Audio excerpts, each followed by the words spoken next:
In tutorial 2, we have discussed how to configure the RFA configuration parameters in Windows registry table using the config editor.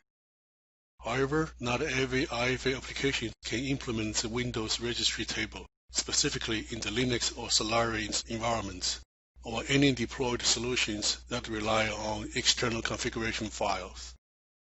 This tutorial explains how to export RFA configuration parameters in the Windows registry table to an XML file, and how to load the XML file to an RFA Java application.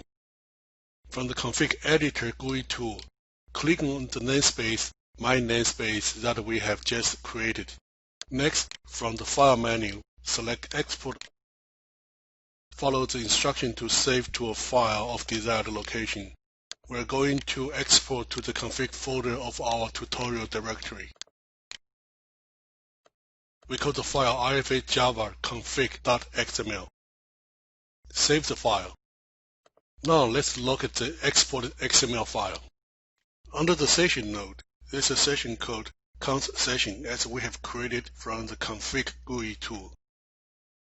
Const session uses connection list my namespace const connection. The node's const connection has 3 keys. Let's open the config editor with XML editor side by side. If we compare the values of the keys with the config editor, we can see the values of the 3 keys matches with the value in the file.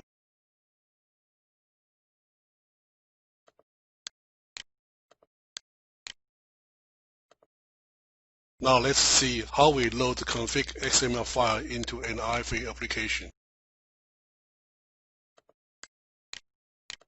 We need to import additional Java I/O and preference classes.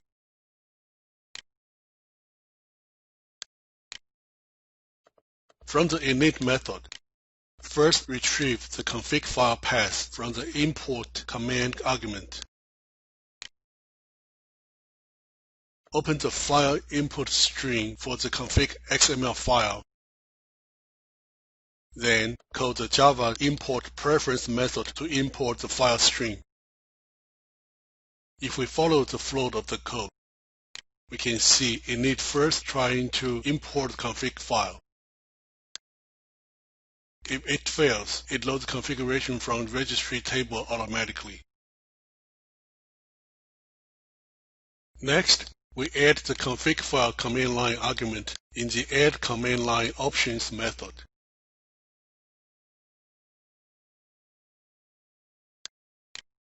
We also added the config file argument in the Java execution statement of runConsumer.bat file and provide the path of the configuration XML file.